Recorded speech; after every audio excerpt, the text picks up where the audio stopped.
भेटायला आला पहा लाडू लाडू लाडोबा, भेटायला आला पहा लाडू लाडू लाडोबा, शब्दांचे बोट ठरून आला जणू चांदोबा. नमस्कार बालमित्रांनो, आज आपण लाडोबाच्या दिवाळी अंकातली गंमत ही गोष्ट ऐकूया. या गोष्टीचे लेखक आहेत विनायक दिनकर ढवळे. तर शार्दूल आणि इरा बहीण भाऊ बरं का. शार्दूल इरापेक्षा 3 ते 4 वर्षांनं मोठा, म्हणजे इराचा दादा. दोघांचीही घडीत गट्टी असायची तर घडीत भांडणं व्हायची. कालही तसंच झालं. दुपारच्या वेळी आई बाबा दोघेही ऑफिसला गेल्यावर शार्दूलचं मित्रमंडळ हजर झालं. शेजारच्या जोशी काकूंच्या घरी कुणीही नाही असं वाटून शार्दूलच्या मित्रांनी त्यांच्या झाडाच्या कैऱ्या पाडायचं ठरवलं. त्याच्या मित्रानं पहिलाच दगड मारला आणि नेम चुकून तो नेमका त्यांच्या खिडकीच्या काचेला लागला. काच फुटली तशा काकू लगबगीनं बाहेर आल्या. त्यांनी शार्दूलला आणि त्याच्या मित्रांना पाहिलं आणि मग शार्दूलला ओरडा बसला. झालं. संध्याकाळी आई बाबा आले. तसंच दारातच इराने त्यांना दुपारचा प्रसंग सांगितला. मग काय, आई बाबांकडून त्याला अजून ओरडा बसला. मग स्वारी फुरगुटून बसली. दुसऱ्या दिवशी इराच्या शाळेची पावसाळी सहल गेली होती.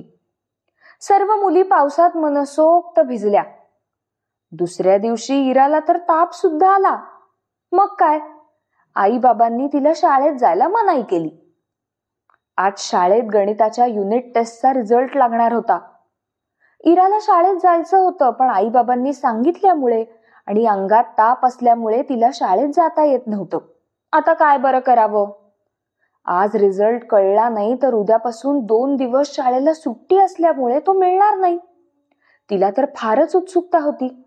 आपल्याला किती मार्क मिळाले असतील जाणून घ्यायचं होतं तिला. आईने शार्दूलला रिझल्ट घेऊन यायला सांगितलं. पण तो तर आपल्यावर रुसलाय ना, जाईल का तो? पण आपण सांगितलेलं तो तर मुळीच ऐकणार नाही. असे सगळे विचार इराच्या मनात येऊ लागले. तायडे, मी चाललोय तुझ्या शाळेत. तू सांगितलं म्हणून नाही, आईने सांगितलं म्हणून रिझल्ट पाहून येतो तुझा. असं बोलून शार्दूल इराच्या शाळेत निघून गेला. इकडे इरा तो येण्याची वाट पाहू लागली. शाळा काही फार लांब नव्हती. जाता जाता शार्दूलच्या डोक्यात एक भन्नाट आयडिया आली. या तायडीची आता गंमतच करतो. माझं नाव आईला सांगते काय, असा विचार करता करता तो शाळेत पोहोचला देखील. त्यानं इराच्या बाईंकडून इराचा रिझल्ट घेतला. ती पास झाली होती. आज बाईंनी पेपर आणलेच नव्हते, त्यामुळे फक्त रिझल्ट कळणार होता. तो घरी आला. इरा दारातच उभी होती. दादुड्या दादुड्या, माझा पेपर दे ना. तिने त्याला आत येण्याची संधी सुद्धा दिली नाही. पेपर मिळालेच नाहीत.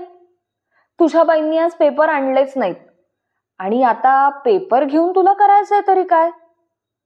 तू नापास झालीयस. काय काय म्हणालास? परत बोल. तू नापास झालीयस. खरंच सांगतोय? तू खरं सांगतोयस का दादा? इरा रडवेली होऊन म्हणाली. अगं खरं म्हणजे अगदी खरं, खोटं कशाला बोलू? बाप रे, इरा मुळू मुळू रडायलाच लागली. तिला काहीच सुचेना. असं कसं होईल? मी तर पेपर बरोबर सोडवला होता, पण आता दादा म्हणतोय तर. पण नाही, असं नाही होणार. इराला जास्त वेळ रडावं लागलं नाही, कारण तिची आई तिकडून आली. काय ग इरा, काय झालं? अशी का रडतेस? आईने विचारलं. आई, तू दादाला शाळेत पाठवलं होतंस ना माझं रिझल्ट आणायला. तो जाऊन आला, पण तो म्हणतोय की मी गणिताच्या पेपरमध्ये नापास झाले. माझा तर विश्वासच बसत नाही. अगं, तुझाच काय, माझा सुद्धा विश्वास बसत नाही. थांब, मी त्यालाच विचारते. शार्दूल, इराचा रिझल्ट काय लागला रे? तू तिच्या बाईंना नीट विचारलंस ना, का त्यांनी दुसऱ्याच कुणाचं तरी नाव बघून रिझल्ट सांगितलाय? आई, नाही ग, मी बरोबरच विचारलं. आणि बाईंनी पण मला हेच सांगितलं की इरा पास झालीये. मी तिला तेच सांगितलं, तू ना पास झालीयस. पण तिला वाटलं मी म्हणतोय ती नापास झालीये आणि लागली भोकाड पसरायला. मी काय करणार मग? अशी गंमत आहे होय. वाक्यातल्या एका शब्दाने तू तिला रडवलंस, बरोबर की नाही? तू तिचा दादा आहेस ना शार्दूल. अगं आई, म्हणून तर मी तू सांगितल्या तिचा रिझल्ट घेऊन आलो. म्हटलं जरा गंमत करावी तिची, इतकंच.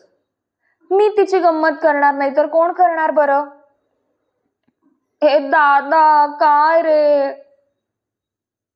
अशी रडवेली गंमत पुन्हा नाही करायची, असं म्हणत शार्दूलच्या गळ्यात हात टाकत इरा बोलली.